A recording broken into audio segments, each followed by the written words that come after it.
Hello বন্ধুরা, পুবিশ প্যাশানে আপনাদের সকলকে ওয়েলকাম জানাই।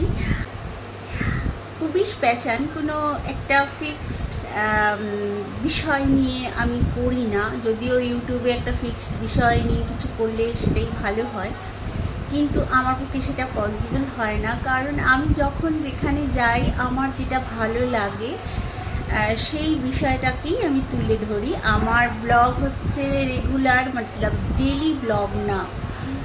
আমি যখন বাইরে বেরোই তখন আমি একটু ব্লগ করি। দাদার মেয়ের বিয়ে, তো সেখানে আমরা ভীষণভাবে পার্টিসিপেট করব, মজা করব, অনেক রিচুয়ালস, অনেক কিছু সাজগোজ, খাওয়া দাওয়া, তো এই সব কিছু আমি তুলে ধরতে চাই আমার ভিডিওতে। কিন্তু আজকে যেটা হচ্ছে সেটা হচ্ছে আমি আমার দাদার মেয়েকে আইবুড়ো ভাত খাবো। এটাই আমার ভাইঝি, ওর নাম রিনি। সকাল থেকেই তাই স্নান সেরে রান্নাবান্না শুরু করলাম। প্রথমেই দুধটা বসিয়ে দিলাম গ্যাসে পায়েস করব বলে। চালটা মেপে নিলাম, দুধটা গাঢ় হলে চালটা আর গুলে রাখা পাউডার দুধ দিয়ে দিলাম। মা বলে পায়েসে বাতাসা দিলে খেতে খুব টেস্ট হয়, তাই আমি চিনি অল্প সামান্য দিয়ে আর বাতাসা দিলাম, আর দিলাম খেজুরের গুড় একদম নামাবার আগে, পায়েসটা যখন ঠিক খিরখির হয়ে এসেছে তখন, আর দিলাম ঘিয়ে ভেজে রাখা কাজু কিশমিশ।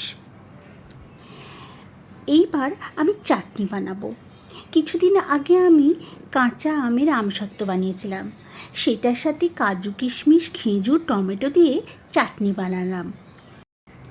5 রকম ভাজা, পোস্ত, শাক ভাজা একে একে সব বানিয়ে ফেললাম। বা মাংস কিনে দিয়ে গেছে, মাংসটাও ম্যারিনেট করে রেখে দিলাম সবার শেষে মাংসটা বসাবো বলে। আইবুড়ো ভাত মানে হচ্ছে সেখানে মাছ থাকতেই হবে, মাছ একটা স্পেশাল পদ থাকতেই হবে।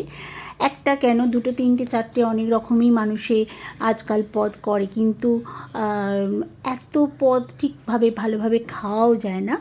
তো আমি আজকে বানাচ্ছি কাতলা মাছ। আর এখন সোশ্যাল মিডিয়াতে আমরা খুবই দেখি, খুব একটা ভাইরাল একটা পোস্ট দেখি, যেটা হলো ক্ষীরোদ কাতলা। আজকে আমি সেই ক্ষীরোদ কাতলাই ট্রাই করতে বসলাম। এই রেসিপিটার লুকটা কিন্তু খুব সুন্দর এসেছে, আর রেসিপিটা খেতেও কিন্তু স্বাদে গন্ধে অতুলনীয়। অনেকটাই বেলা হয়ে গেছে, আমি রিনির খাবারের প্লেট সুন্দর করে সাজিয়ে দিয়েছি, ওরা এসেও গেছে। ভাই এখনও এসে পৌঁছায়নি, তাই ওর জন্যই অপেক্ষা করছি সবাই। এখানে দাদার ফ্যামিলি ছাড়াও আমার বাবা মা ও ভাইয়ের ফ্যামিলিও আজকে সবাই এসেছে।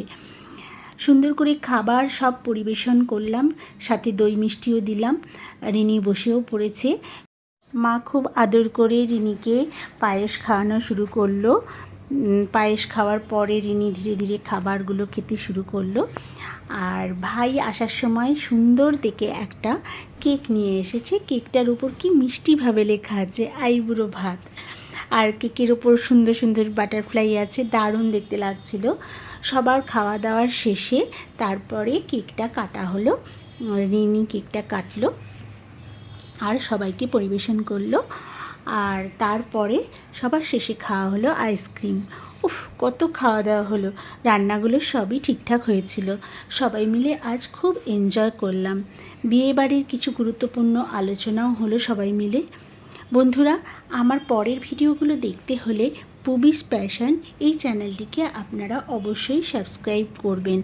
আর আমার ভিডিও কেমন লাগলো আমাকে লাইক, কমেন্টস করে জানাতে কিন্তু ভুলবেন না।